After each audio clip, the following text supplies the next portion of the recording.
Hi ಸ್ನೇಹಿತರೆ, ಶಾನ್ ಕನ್ನಡ ಚಾನಲ್ಗೆ ಸ್ವಾಗತ. ಇವತ್ತಿನ ರೆಸಿಪಿ davangere ಬೆಣ್ಣೆ ದೋಸೆ. ಈ ಬೆಣ್ಣೆ ದೋಸೆ ಮಾಡೋ ಪ್ರಾಸೆಸ್ ಸ್ವಲ್ಪ ಡಿಫ್ರೆಂಟ್ ಆಗೇ ಇರುತ್ತೆ. ನಾವು ನಾರ್ಮಲ್ ಆಗಿ ಮಸಾಲೆ ದೋಸೆ ಮಾಡೋದಕ್ಕೂ ಈ ದೋಸೆಗೂ ತುಂಬಾ ಡಿಫ್ರೆಂಟ್ ಇದೆ. ಸೊ ನೀವು ಮಾಡುವಂಥ ಬೆಣ್ಣೆ ದೋಸೆ ಇದೇ ರೀತಿ ಗರ್ಗರಿಯಾಗಿ ಬರಬೇಕು ಅಂದರೆ ವಿಡಿಯೋನ ಎಲ್ಲೂ ಸ್ಕಿಪ್ ಮಾಡಬೇಡಿ, ಪೂರ್ತಿಯಾಗಿ ನೋಡಿ. ಬನ್ನಿ ಈಗ ಮಾಡೋದು ಯಾವ ರೀತಿ ಅಂತ ನೋಡೋಣ. ಸೊ ದೋಸೆ ಮಾಡ್ಕೊಳ್ಳೋದಕ್ಕೆ ಅಕ್ಕಿ ನೆನೆಸಿಟ್ಕೊಳ್ಬೇಕು. ನಾನಿಲ್ಲಿ 2 ಕಪ್ ರೇಷನ್ ಅಕ್ಕಿ ತಗೊಂಡಿದ್ದೀನಿ, ಅಂದರೆ ಅರ್ಧ kg ಅಕ್ಕಿ. ರೇಷನ್ ಅಕ್ಕಿ ಇಲ್ಲ ಅಂದರೆ ನೀವು ದೋಸೆ ಅಕ್ಕಿ ಬೇಕಿದ್ರೂ ಉಪಯೋಗಿಸ್ಬೋದು, ಅಥವಾ ಊಟಕ್ಕೆ ಬಳಸುವಂಥ ಯಾವ ಅಕ್ಕಿ ಬೇಕಿದ್ರೂ ಉಪಯೋಗಿಸ್ಬಿಟ್ಟು ಈ ದೋಸೆನ ಮಾಡ್ಕೊಳ್ಬೋದು. ಈ ದೋಸೆ ಮಾಡ್ಕೊಳ್ಳೋದಕ್ಕೆ ಅಕ್ಕಿನ ಸಪ್ರೇಟಾಗೆ ನೆನೆಸ್ಕೊಳ್ಬೇಕು. ಸೊ ಈ ಅಕ್ಕಿಗೆ ಮೊದಲು ನೀರು ಹಾಕಿ ಒಂದು 3-4 ಸಲ ಚೆನ್ನಾಗಿ ತೊಳ್ಕೊಂಡು ಮತ್ತೆ ಇದಕ್ಕೆ ನೀರು ಹಾಕ್ಬಿಟ್ಟು ನೆನೆಸಿಡಬೇಕು. ಈಗ ಇನ್ನೊಂದು ಬೌಲ್ ತೊಗೊಂಡು ಇದರಲ್ಲಿ ಉದ್ದಿನ ಬೇಳೆನ ನೆನೆಸಿಟ್ಕೊಳ್ತಾ ಇದ್ದೀನಿ. ಯಾವ ಕಪ್ಪಲ್ಲಿ ಅಕ್ಕಿ ಅಳತೆ ಮಾಡ್ಕೊಂಡಿರ್ತೀವೋ ಅದೇ ಕಪ್ಪಲ್ಲೇ ಅರ್ಧ ಕಪ್ ಉದ್ದಿನ ಬೇಳೆ, ಅಂದರೆ 100 ಗ್ರಾಮ್ ಉದ್ದಿನ ಬೇಳೆ. ನೀವು ಬೇಕಿದ್ರೆ ಉದ್ದಿನ ಕಾಳು ಉಪಯೋಗಿಸ್ಬೋದು. ನೆಕ್ಸ್ಟ್ ಈಗ ಅದೇ ಕಪ್ಪಲ್ಲೇ ಅರ್ಧ ಕಪ್ ಗಟ್ಟಿ ಅವಲಕ್ಕಿ ಸೇರಿಸ್ಕೊಳ್ಬೇಕು. ಅವಲಕ್ಕಿಗೆ ಬದಲಾಗಿ ನೀವು ಕಡಲೆಪುರಿ ಬೇಕಿದ್ರೂ ಉಪಯೋಗಿಸ್ಬೋದು. ಈಗ ಅರ್ಧ ಟೇಬಲ್ ಸ್ಪೂನ್ ಮೆಂತ್ಯ ಕಾಳು ಹಾಕ್ಬಿಟ್ಟು ಇದೆಲ್ಲವನ್ನು ಚೆನ್ನಾಗಿ ತೊಳ್ಕೊಳ್ಬೇಕು. ನೀವೇನಾದರೂ 1 kg ಅಕ್ಕಿ ತಗೊಂಡ್ರೆ, ಅಂದರೆ 4 ಕಪ್ ಅಕ್ಕಿ ತಗೊಂಡ್ರೆ 1 ಕಪ್ ಉದ್ದಿನ ಬೇಳೆ, 1 ಕಪ್ ಗಟ್ಟಿ ಅವಲಕ್ಕಿ, 1 ಟೇಬಲ್ ಸ್ಪೂನ್ ಮೆಂತ್ಯ ಕಾಳು ಹಾಕ್ಕೊಳ್ಬೇಕು. ಇದು ಕರೆಕ್ಟಾದ ಅಳತೆ. ಈ ಅಕ್ಕಿ ಮತ್ತು ಉದ್ದಿನ ಬೇಳೆನ 4ರಿಂದ 5 ಗಂಟೆ ನೆನೆಸಿಡಬೇಕು. ನೋಡಿ, ಕರೆಕ್ಟಾಗಿ 5 ಗಂಟೆ ನಾನು ಅಕ್ಕಿ ಮತ್ತು ಉದ್ದಿನ ಬೇಳೆನ ನೆನೆಸಿಟ್ಟಿದೆ. ಇದೆರಡೂ ಚೆನ್ನಾಗಿ ನೆಂದಿದೆ. ಈಗ ಇದನ್ನು ರುಬ್ಕೊಳ್ಳೋಣ. ಇದನ್ನು ರುಬ್ಕೊಳ್ಳೋ ಪ್ರಾಸೆಸ್ ಸ್ವಲ್ಪ ಡಿಫ್ರೆಂಟ್ ಆಗಿದೆ. ಸೊ ಮೊದಲು ಅಕ್ಕಿ ರುಬ್ಕೊಳ್ಳೋಣ. ಅಕ್ಕಿ ರುಬ್ಕೊಳ್ಳೋದಕ್ಕೆ ಮುಂಚೆ ಅಕ್ಕಿಯಲ್ಲಿರುವಂಥ ನೀರೆಲ್ಲ ಕಂಪ್ಲೀಟಾಗಿ ಸ್ಟ್ರೈನ್ ಮಾಡ್ಕೊಳ್ಬೇಕು. ಸೊ ನೋಡಿ, ಈ ರೀತಿ ಒಂದು ಜರಡಿಗೆ ಹಾಕ್ಬಿಟ್ಟು 1-2 ನಿಮಿಷ ಇದನ್ನು ಇದೇ ರೀತಿ ಬಿಡಿ. 2 ನಿಮಿಷದ ನಂತರ ಈ ಅಕ್ಕಿನ ತಗೊಂಡು ಈ ರೀತಿ ಒಂದು ಕಾಟನ್ ಬಟ್ಟೆ ಮೇಲೆ ಇದನ್ನು ಹರಡಿಬಿಟ್ಟು ಒಂದು 10 ನಿಮಿಷ ಇದನ್ನು ಇದೇ ರೀತಿ ಡ್ರೈ ಆಗೋದಕ್ಕೆ ಬಿಡಬೇಕು. ಪೂರ್ತಿಯಾಗಿ ಇದನ್ನು ಒಣಗೋದಕ್ಕೆ ಬಿಡಬಾರ್ದು, ಸ್ವಲ್ಪ ತೇವಾಂಶ ಇರಬೇಕು. ಸೊ ಮನೆ ಒಳಗಡೆ ಫ್ಯಾನ್ ಕೆಳಗಡೆ ಈ ರೀತಿ ಹರಡಿಬಿಟ್ಟು ಒಂದು 10 ನಿಮಿಷ ಬಿಟ್ಟರೆ ಸಾಕು. ನೋಡಿ, ಕರೆಕ್ಟಾಗಿ 10 ನಿಮಿಷಕ್ಕೆ ಇದು ಸ್ವಲ್ಪ ಡ್ರೈ ಆಗಿರುತ್ತೆ, ಅಂದರೆ ಪೂರ್ತಿ ಡ್ರೈ ಆಗಿಲ್ಲ. ನೋಡ್ಬೋದು, ಸ್ವಲ್ಪ ತೇವಾಂಶ ಇದೆ. ಕೈಯಲ್ಲಿ ಮುಟ್ಟು ನೋಡಿದ್ರೆ ಗೊತ್ತಾಗತ್ತೆ. ಈ ರೀತಿ ಡ್ರೈ ಆಗಿರುವಂಥ ಈ ಅಕ್ಕಿನ ಒಂದು ಮಿಕ್ಸರ್ ಜಾರ್ಗೆ ಹಾಕ್ಬಿಟ್ಟು ಪೌಡರ್ ಮಾಡ್ಕೊಳ್ಬೇಕು. ಸೊ ನೋಡಿ, ಎಷ್ಟು ನುಣ್ಣಗಾಗತ್ತೋ ಅಷ್ಟು ನುಣ್ಣಗೆ ಇದನ್ನು ಪೌಡರ್ ಮಾಡಿಕೊಂಡು ಈ ರೀತಿ ಒಂದು ದೊಡ್ಡ ಪಾತ್ರೆಗೆ ಹಾಕಿಟ್ಕೊಳ್ಳಿ. ಸ್ವಲ್ಪ ತರ್ತರಿಯಾಗಿದ್ದರೂ ಪರವಾಗಿಲ್ಲ. ಈಗ ಅದೇ ಮಿಕ್ಸರ್ ಜಾರ್ಗೆ ನೆನೆಸಿಟ್ಟಿರುವಂಥ ಅವಲಕ್ಕಿ ಮತ್ತು ಉದ್ದಿನ ಬೇಳೆ ಸೇರಿಸ್ಬಿಟ್ಟು ರುಬ್ಕೊಳ್ಬೇಕು. ಇದನ್ನು ನುಣ್ಣಗೆ ರುಬ್ಕೊಳ್ಳಿ.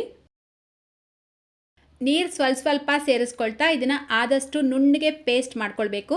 ನೋಡಿ, ಈ ರೀತಿ ರುಬ್ಕೊಂಡಿರುವಂಥ ಈ ಉದ್ದಿನ ಬೇಳೆನ ಇದೇ ಪಾತ್ರೆಗೆ ಹಾಕ್ಬಿಟ್ಟು ಮಿಕ್ಸ್ ಮಾಡ್ಕೊಳ್ಬೇಕು. ಅದೇ ಮಿಕ್ಸರ್ ಜಾರ್ಗೆ ಸ್ವಲ್ಪ ನೀರು ಹಾಕಿ ಮಿಕ್ಸ್ ಮಾಡಿಬಿಟ್ಟು ಸೇರಿಸ್ಕೊಂಡು ಇದೆಲ್ಲವನ್ನು ಚೆನ್ನಾಗಿ ಮಿಕ್ಸ್ ಮಾಡ್ಕೊಳ್ಳಿ. ಮಿಕ್ಸ್ ಮಾಡ್ಕೊಳ್ಳೋದಕ್ಕೆ ಮುಂಚೆ ರುಚಿಗೆ ತಕ್ಕಷ್ಟು ಉಪ್ಪು ಹಾಕ್ಬಿಟ್ಟು ಮಿಕ್ಸ್ ಮಾಡ್ಕೊಳ್ತಾ ಇದ್ದೀನಿ. ನೀವು ಚಳಿಗಾಲ ಅಥವಾ ಮಳೆಗಾಲದಲ್ಲಿ ದೋಸೆ ಅಥವಾ ಇಡ್ಲಿ ಹಿಟ್ಟು ರೆಡಿ ಮಾಡ್ತಾ ಇದ್ದೀರಾ ಅಂದರೆ ಮೊದಲೇ ಉಪ್ಪು ಹಾಕ್ಬಿಟ್ಟು ಇದನ್ನು ಫರ್ಮೆಂಟ್ ಆಗೋದಕ್ಕೆ ಬಿಡಬೇಕು.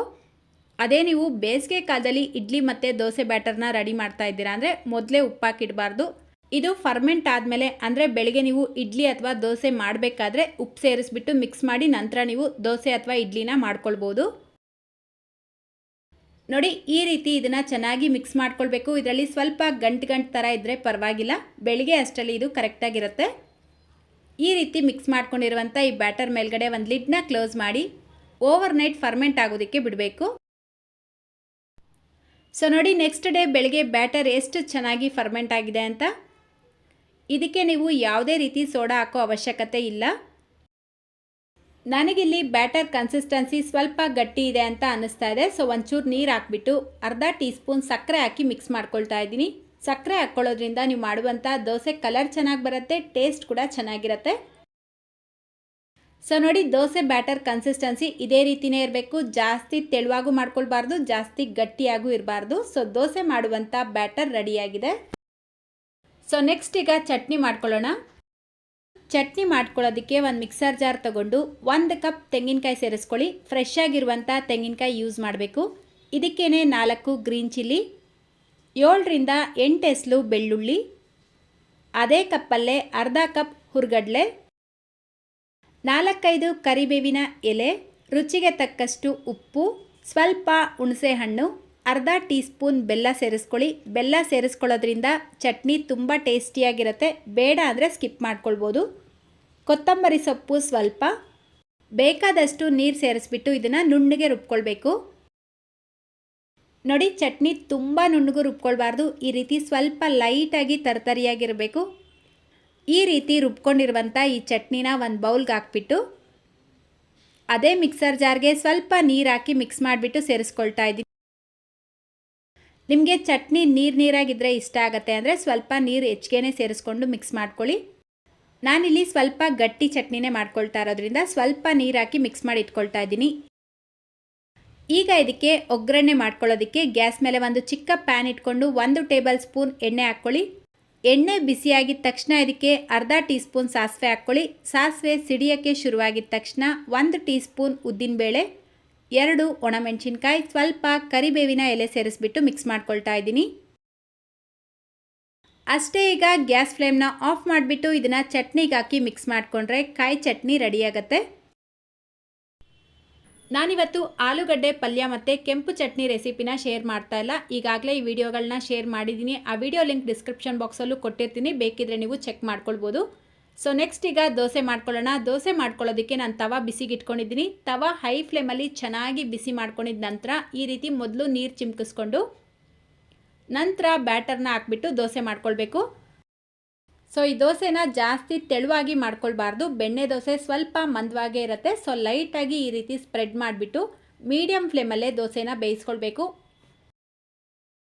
ಸೊ ನೋಡಿ, ಈಗ ಈ ದೋಸೆ ಮೇಲ್ಗಡೆ ಬೆಣ್ಣೆ ಹಾಕ್ಕೊಳ್ತಾ ಇದ್ದೀನಿ. ನಿಮಗೆ ಎಷ್ಟು ಬೆಣ್ಣೆ ಬೇಕೋ ಅಷ್ಟು ಹಾಕ್ಕೊಳ್ಬೋದು.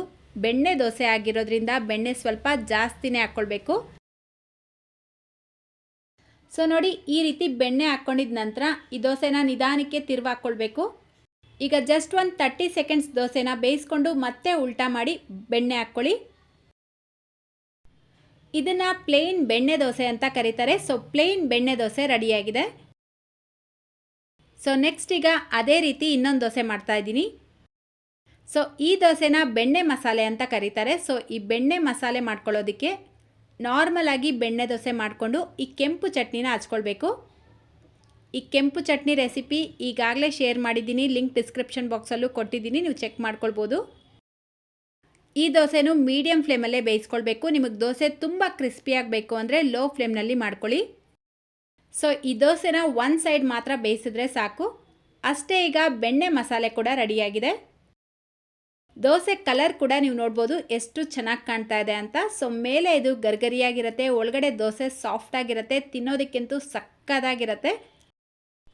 ನೀವು ಈ ಬೆಣ್ಣೆ ದೋಸೆನ ಟೇಸ್ಟ್ ಮಾಡಿದ್ದೀರಾ ಇಲ್ವಾ ಅನ್ನೋದನ್ನ ಪ್ಲೀಸ್ ಕಾಮೆಂಟ್ ಮಾಡಿ ತಿಳಿಸಿ.